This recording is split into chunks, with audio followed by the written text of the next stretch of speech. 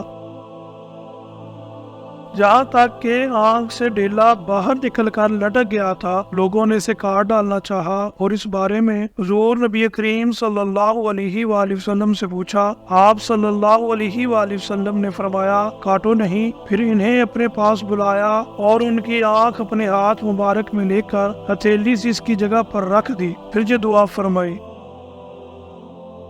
اے اللہ ان کی آنکھ کو ان کے حسن اور خوبصورتی کا ذریعہ بنا دے، چنانچہ جو دوسری آنکھ سے بھی زیادہ خوبصورت اور تیز ہو گئی۔ حضرت قتادہ رضی اللہ عنہ کو کبھی آنکھ کی تکلیف ہوتی تو دوسری میں ہوتی، اس آنکھ پر اس تکلیف کا کوئی اثر نہ ہوتا۔ ایک اور صحابی کی گردن میں ایک تیر آ کر پیوست ہو گیا،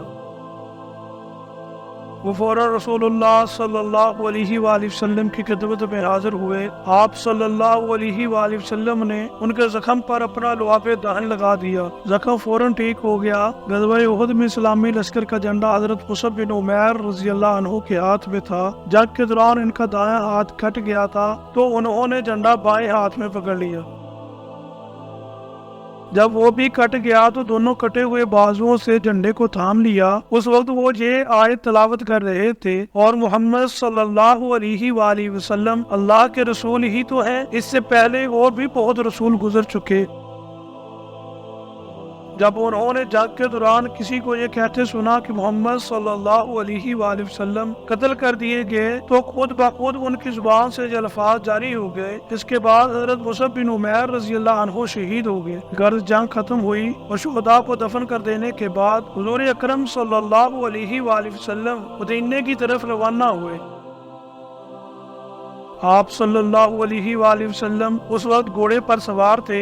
آپ صلی اللہ علیہ وآلہ وسلم نے اس وقت شہداء اور ان کے عزیزوں کے لیے یہ دعا فرمائی اے اللہ ان کے دلوں سے رنج اور غم کو مٹا دے، ان کی مصیبتوں کو دور فرما دے اور شہیدوں کے جانشینوں کو ان کا بہترین جانشین بنا دے۔ مدینہ پہنچنے پر نبی اکرم صلی اللہ علیہ وآلہ وسلم نے حضرت علی رضی اللہ عنہ کی تلوار خون آلودہ دیکھ کر فرمایا اگر تم نے جنگ میں بہترین کارکردگی کا مظاہرہ کیا ہے تو فلاں نے بھی خوب جہاد کیا ہے۔ غزوہ احد میں 70 کے قریب مسلمان شہید ہوئے۔ مرنے والے مشرکوں کی تعداد مختلف بتائی جاتی۔ جب اللہ کے رسول مدینہ منورہ پہنچے تو مسلمانوں کی شکست پر منافقوں اور یہودیوں کی زبانیں کھل گئیں۔ وہ کھلے عام مسلمانوں کو برا کہنے لگے، خوشی سے بغلیں بجانے لگے۔ ان لوگوں نے نبی اکرم صلی اللہ علیہ وآلہ وسلم کی شان میں گستاخانہ کلمات بھی کہے۔ مثلاً وہ کہتے پھرتے تھے